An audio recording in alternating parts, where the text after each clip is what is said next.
Find the maximum power dissipation in zener diode. Zener diode में कितना power dissipate हो रहा है वो निकालना है। तो क्या क्या डाटा दिया गया है। जिनर डायोड के अक्रॉस में जो वोल्टेज है वो कितना दिया गया है ना 9.5 volt, and voltage across the base and the emitter is 0.3 volt and beta is 99। So output voltage कैसे निकालेंगे। आउटपुट वोल्टेज क्या हो जाएगा ना VZ प्लस BBE। तो ये दोनों, इसका अक्रॉस में वोल्टेज और इसका अक्रॉस में वोल्टेज को अगर मिला देंगे तो कितना आ जाएगा ना आउटपुट वोल्टेज आ जाएगा।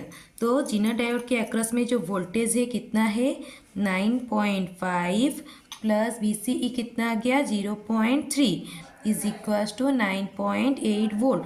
आउटपुट वोल्टेज हमारा निकल के आ गया। और इनपुट वोल्टेज कितना दिया गया है ना 30 वोल्ट। तो करंट कितना हो जाएगा वोल्टेज बाय रेजिस्टर।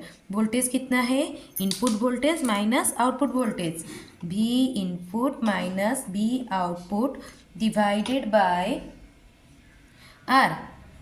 सॉरी ये वाला करंट, अगर ये वाला करंट अगर हम लोग निकालेंगे, ये वाला करंट अगर निकालेंगे तो क्या हो जाएगा ना V input minus V input minus VZ by R।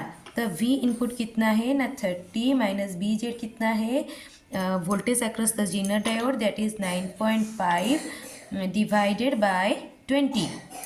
ठीक है, कितना आ गया ना 1.01 एम्पियर। ठीक है, देन अभी हम लोग क्या करेंगे ना करंट थ्रू बेस में कितना करंट फ्लो हो रहा है। बीजेटी में बेस में कितना करंट फ्लो हो रहा है that is IB is equals to I divided by 1 plus beta.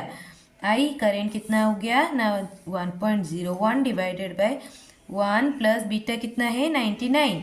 तो कितना आ गया ना 1.01 divided by 100 that is 10 that is 10 milliampere, that is IZ current through the Zener diode।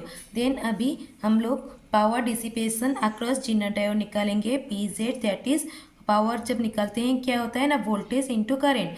Voltage क्या voltage across zener diode into current through zener diode that is 9.5 into zener diode का current कितना हो गया ना 10 milli ampere मतलब 10 to the power -3। तो कितना हो गया टोटल ना 95 मिली वाट 95 मिली वाट। अगर करंट थ्रू कलेक्टर निकालेंगे तो कितना आ जाएगा बीटा इंटू करंट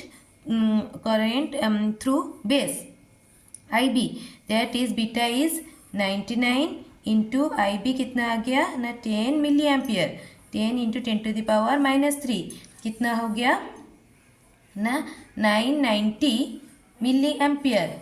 ठीक है, अभी अगर हम लोग voltage across collector and VCA अगर निकालेंगे सॉरी VCE अगर निकालेंगे voltage across collector and emitter तो कितना आ जाएगा ये कितना है ये आउटपुट वोल्टेज के अक्रॉस के इक्वल है। तो VCE is equal to V output that is 9.8 volt. So total power is equal to कितना आ गया ना VCE into IC output voltage into output current कितना है ना collector current that is VCE is 9.8 into IC is कितना हो गया IC कितना आ गया 990 milli ampere 10 to the power -3 कितना आ गया ना 9.7 वाट। ठीक है।